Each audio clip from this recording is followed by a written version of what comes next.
GST की handbook 50 पॉइंटों के साथ में।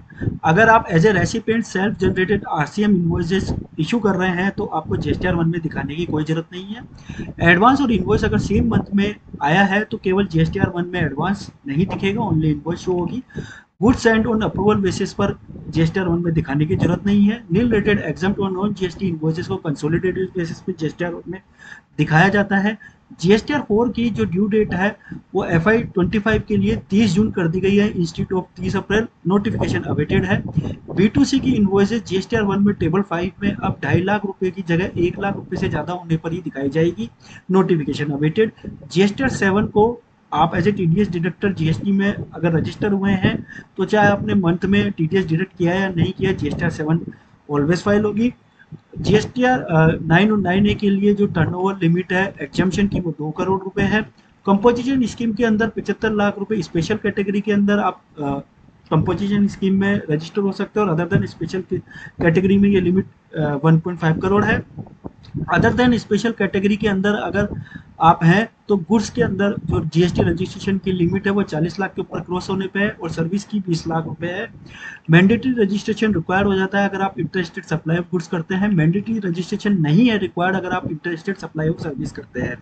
ई इनवॉइस एप्लीकेबल नहीं होता है commercial credit note debit note के ऊपर, एप्लीकेबल होता है क्रेडिट नोट डेबिट नोट और इनवॉइस के ऊपर अगर वो टैक्सेबल सप्लाई के लिए इशू की जा रही है। अगर आप ई इनवॉइस जनरेट कर रहे हैं तो फिजिकल इनवॉइस पर क्यूआर कोड मैंडेटरी है। जीएसटीआर 1 की एचएसएन समरी ई इनवॉइस से ऑटो पॉपुलेट होती है। In case of E invoice required है अगर आप सेम पेन पर डिफरेंट जीएसटी को भी सप्लाई कर रहे हैं। 2017 में अगर आपकी nil rated supply more than 5 crore रुपए है तब भी आपको ई इनवॉइस जनरेट करनी है करंट फाइनेंशियल ईयर में।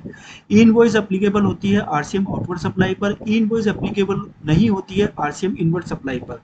ई इनवॉइस के साथ साथ आप ईमेल भी जनरेट कर सकते हैं। ई इनवॉइस आपकी ऑटो पॉपुलेट करती है जीएसटीआर 1 को।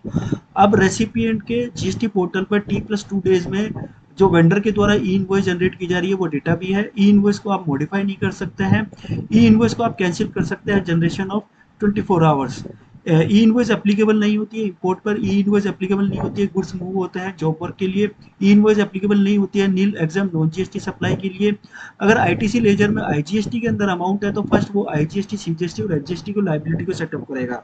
सीजीएसटी की आईटीसी को आप एसजीएसटी की लाइबिलिटी के लिए यूटिलाइज नहीं कर सकते हैं, सेम एसजीएसटी की सीजीएसटी के लिए। आईटीसी अगर सीजीएसटी एसजीएसटी में आईटीसी है और आईजीएसटी के अंदर लाइबिलिटी है तो फर्स्ट सीजीएसटी की लाइबिलिटी सीजीएसटी की आईटीसी आईजीएसटी की लाइबिलिटी को सेटअप करने के लिए यूज होगी और देन एसजीएसटी की। जीएसटीआर 3B को आप फाइल नहीं कर सकते हैं। जीएसटीआर 1 को आप फाइल नहीं कर सकते अगर आपने प्रीसीडिंग मंथ की जीएसटीआर 3B फाइल नहीं की है। अगर आप एटीसी के नॉन कंप्लाइंट नोटिस है तो जीएसटीआर 1 फाइल नहीं कर सकते। इसी तरीके से एटीडी का अगर नॉन कंप्लाइंट है तो आईटीसी फाइल नहीं कर सकते हैं। ई वे बिल रिक्वायर्ड नहीं होता है in case of exam good और नॉन जीएसटी गुड्स में।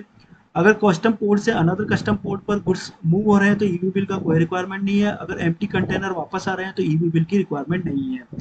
ई वे बिल रिक्वायर्ड नहीं है अगर प्लेस ऑफ बिजनेस से वेट बोर्ड के लिए सेम स्टेट में 20 किलोमीटर तक जो है गुड्स मूव हो रहे हैं। इनवॉइस बुक होती है सेम मंथ में और कैंसिल होती है सेम मंथ में तो उसको जीएसटीआर 1 में रिपोर्ट करने की जरूरत नहीं है। कैंसिल डॉक्यूमेंट को भी जीएसटीआर 1 में अंडर डॉक्यूमेंट समरी में दिखाया जाता है। जीएसटी आरईजी 1 आपका एप्लीकेशन है फॉर जीएसटी रजिस्ट्रेशन के लिए।